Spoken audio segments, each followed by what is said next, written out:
সবাইকে সাফা.com-এর পক্ষ থেকে শুভেচ্ছা জানাচ্ছি। আমি মোহাম্মদ শাকাওয়াত হোসেন মাস্টার।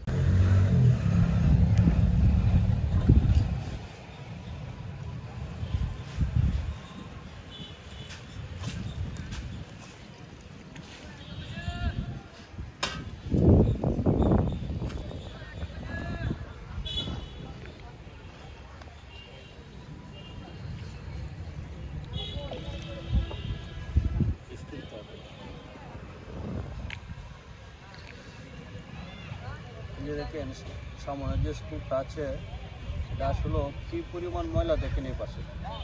আমার মনে হয় এই পাশে যে ডাস্টবিনগুলো পৌরসভা দিয়েছে এগুলো ব্যবহার করি না আমরা। দেখেন নদীগুলো প্রায় এই পাশে অনেক অংশ বরফ করবে যে শুধু ময়লা মানে শুধু পলিথিন কাগজ আর হলো বাসার ময়লা। আমরা যদি একটু সচেতন হই, আপনার একটু সচেতনের কারণেই আমাদের এই মগ্না নদী আমরা বাঁচাতে পারি। আমরা আশা রাখবো যে যেখান থেকে এই ভিডিওটা দেখছেন অবশ্যই আমরা এই মগ্না নদী বাঁচানোর জন্য আমরা নিজ অবস্থান থেকে অবশ্যই আমরা পদক্ষেপ নিই।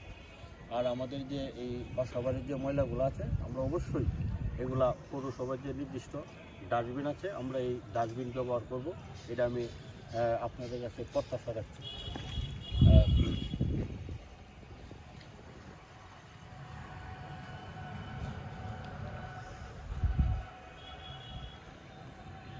সবাইকে সাফা.com-এর পক্ষ থেকে শুভেচ্ছা জানাচ্ছি। আমি মোহাম্মদ শাকাওয়াত হোসেন মাস্টার।